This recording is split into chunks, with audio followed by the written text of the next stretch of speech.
A'udzu billahi minasyaitonir rajim. Bismillahirrahmanirrahim. Assalamualaikum warahmatullahi wabarakatuh. Alhamdulillahirabbil alamin. Allahumma shalli wa sallim ala sayidina Muhammadin nurikas sari wa madadikal jari wa jama'ni bihi fi kulli atwari wa ala alihi wa sahbihi ya nur.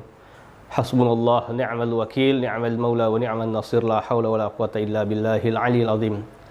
Pemirsa As-Saadiyah Channel dimanapun Anda berada, semua manusia ingin selamat dunia dan juga selamat di akhirat.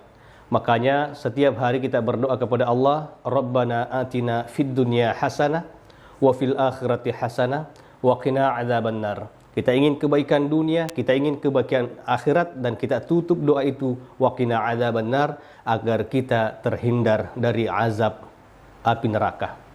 Namun ada dua golongan manusia yang tidak diazab oleh Allah Subhanahu wa taala, yang Allah berikan jaminan di dalam Al-Qur'an. Dalam surah Al-Anfal ayat 33, Allah Subhanahu wa taala berfirman, A'udzubillahi minasyaitonir rajim.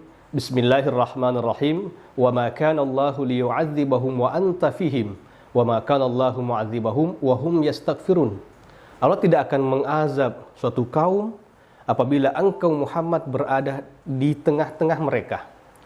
Wa ma kana Allahu mu'adzibahum wa hum yastaghfirun, dan Allah tidak akan mengazab suatu kaum apabila mereka senantiasa beristighfar kepada Allah Subhanahu wa taala. Nah, yang jadi pertanyaan, yang manakah yang dimaksud wa anta fihim? Nabi Muhammad SAW berada di tengah-tengah kita. Ada beberapa pendapat ulama mufassirin. Yang pertama, kehadiran Rasulullah SAW secara fisik. Nah, kalau ini dimaknai bahwa kehadiran Rasulullah secara fisik, tentu ini sudah tidak memungkinkan lagi. Tapi ulama yang kedua mengatakan bahwa ketika kita bergaul dengan ulama bersama dengan Andre Guruta, maka insya Allah itu seolah-olah kita bersama dengan Nabi. Karena al-ulama'u warathatul anbiya. Inilah yang kemudian kita harus memuliakan ulama dan tidak boleh mendiskriminasi ulama.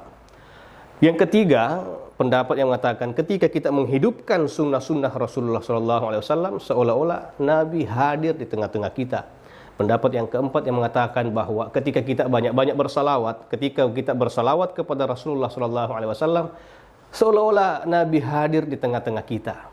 Maka inilah yang kita perbanyak, yaitu salawat. Ya.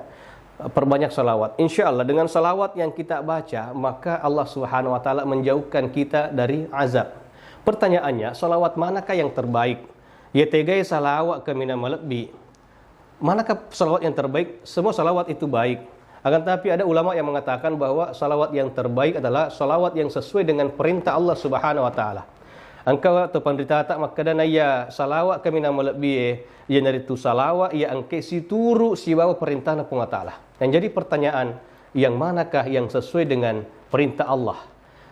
Ada mengatakan bahwa salawat yang sesuai dengan perintah Allah yaitu Allahumma salli ala sayyidina Muhammad wa sallim taslima. Kita tambah wa sallim taslima karena anjuran perintah Allah, ya ayyuhalladzina amanu sallu alaihi wa sallimu taslima. Ada yang mengatakan bahwa salawat terbaik itu adalah salawat Ibrahimiyah yang sesuai dengan yang diajarkan oleh Rasulullah SAW. Allahumma salli ala sayyidina Muhammad wa ala ali sayyidina Muhammad kama sallaita ala sayyidina Ibrahim wa ala ali sayyidina Ibrahim, dan seterusnya. Ada juga ada beberapa macam salawat, tapi yang terpenting adalah yang mana lebih nyaman, yang mana lebih mudah kita baca, itulah yang kita baca. Mau yang pendek boleh, salawat Jibril sallallahu ala Muhammad.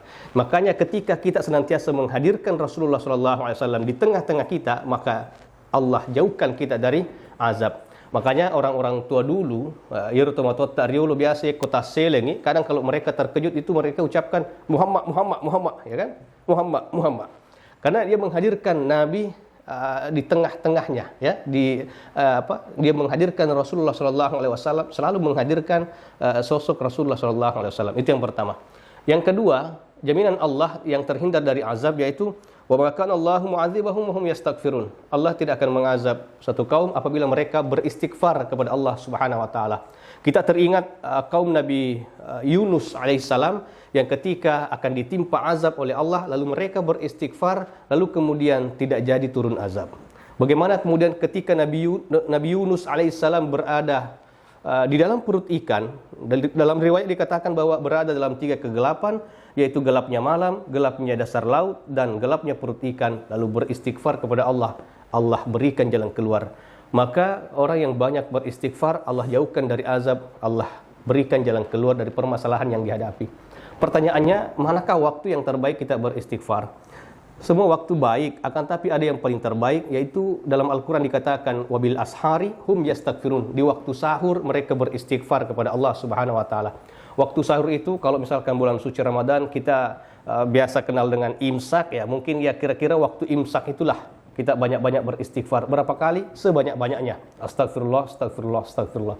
Atau sayyidul istighfar boleh, astaghfirullahaladzim alladzi la ilaha illa huwal hayyul qayyum wa atubu ilaih boleh, astaghfirullahaladzim wa atubu ilaih boleh. Masih mau dipendekkan astagfirullahaladzim, astagfirullahaladzim atau astagfirullah. Yang tidak boleh itu astagah, itu tidak ada artinya.